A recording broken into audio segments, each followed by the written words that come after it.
L'activiste panafricaniste Kémy Séba a été arrêté puis relâché ce lundi 31 mars 2025 à Brazzaville par les services de renseignement congolais. Selon Maud Salomé Ekila, porte-parole de l'ONG Urgence panafricaniste, il a été arrêté alors qu'il s'apprêtait à tenir une conférence de presse sur le franc CFA. D'autres militants de son organisation auraient également été embarqués. L'information a été confirmée par l'activiste Nathalie Yamba qui dénonce une tentative d'intimidation. Libérer Kémy, on va avancer, a-t-elle écrit sur X. Malgré cette arrestation, elle estime que cela ne freinera pas la volonté des pays de l'AES de sortir du franc CFA. Quelques heures après son interpellation, Kémy Séba a annoncé sa libération sur les réseaux sociaux, ironisant la publicité involontaire accordée à son combat contre la monnaie coloniale.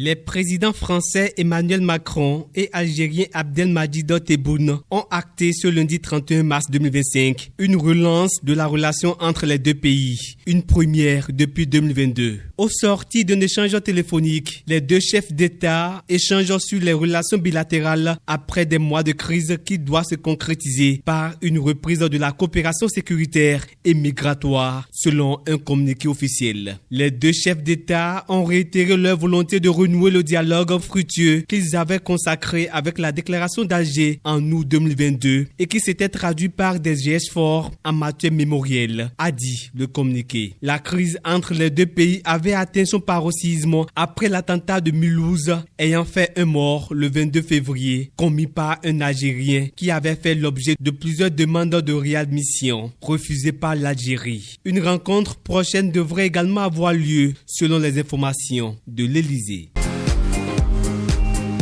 La junte nigérienne a annoncé mardi 1er avril la libération d'une cinquantaine de détenus, dont d'anciens ministres du régime renversé en juillet 2023. Cette décision fait suite aux recommandations des assises nationales de février. Parmi les personnalités libérées figure Mahamadou Sani Issoufou, ex-ministre du pétrole et fils de l'ancien président Mahamadou Issoufou, ainsi que Kala Moutari, ancien ministre de la Défense. Le président déchu Mohamed Bazoum reste cependant en détention. Le gouvernement a précisé que ces libérations s'inscrivent dans un processus de refondation du pays. Certaines voix s'interrogent sur l'avenir politique du Niger et la volonté réelle de la junte d'apaiser les tensions.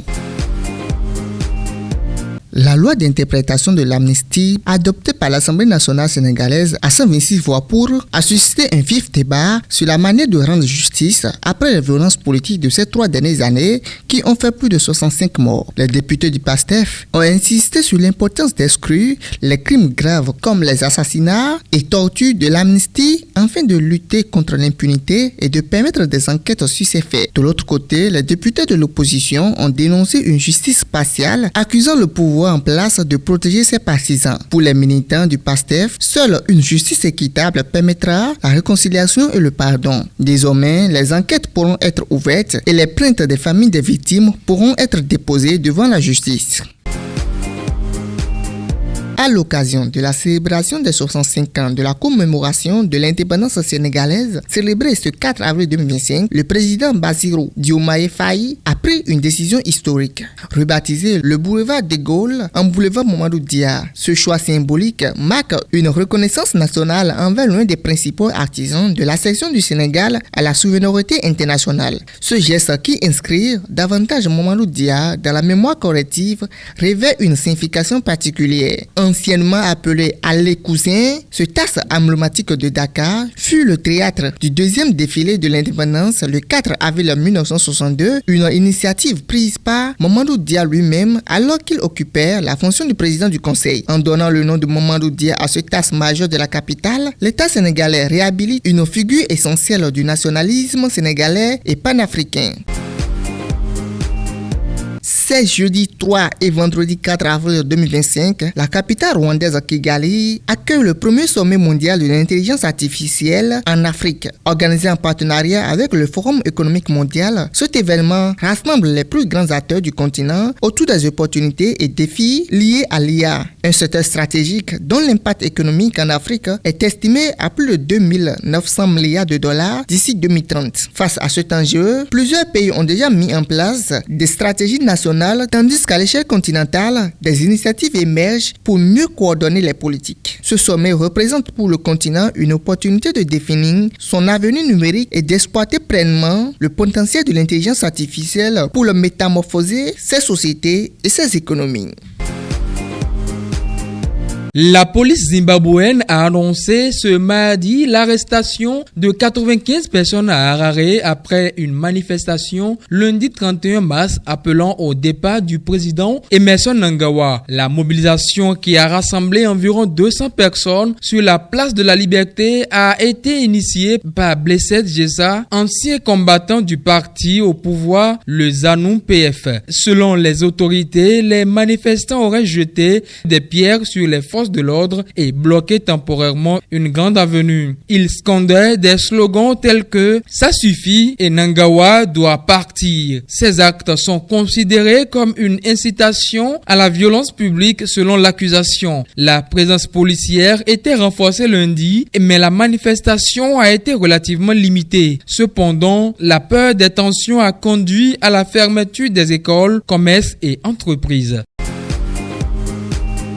La grâce présidentielle accordée à Moussa Dadis Camara par le général Mamadi Doumbouya suscite une indignation généralisée en Guinée. Les partis politiques dénoncent un coup porté à la lutte contre l'impunité. Le modèle parti d'Ali Ouba parle d'un paradoxe troublant comparant cette clémence à la condamnation d'opposants pour des opinions critiques. Pour eux, cette décision affaiblit la justice et menace la stabilité du pays. Condamné à 20 ans de prison pour crimes contre l'humanité dans le massacre du 28 septembre 2009, le chef de la junte a été libéré pour raison de santé le 28 mars 2025, juste avant la fin du Ramadan.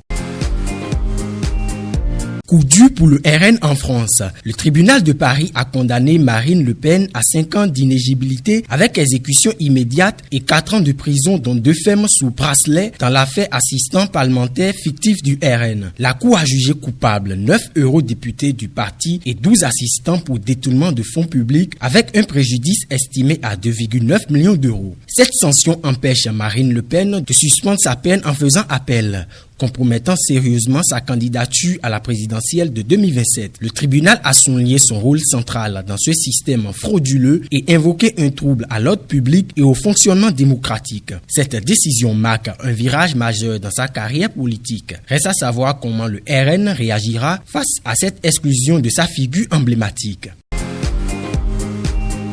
Condamnée à l'inéligibilité immédiate, Marine Le Pen voit son avenir politique suspendu à un procès en appel accéléré. La Cour d'appel de Paris a annoncé mardi qu'elle examinerait l'affaire avec un verdict attendu en été 2026, soit avant la présidentielle de 2027. 3 appels ont été déposés contre la décision initiale, laissant une possibilité à la dirigeante du Rassemblement national de se présenter si le jugement en appel lui est favorable. Contestant cette condamnation, Marine Le Pen entend saisir le Conseil constitutionnel et la Cour européenne des droits de l'homme, dénonçant un préjudice irréparable. Elle assure ne pas renoncer à sa candidature, excluant toute passation de relais à Jordan Bardella. Affirmant que cette affaire renforce sa détermination, elle promet de poursuivre son combat sur tous les fronts.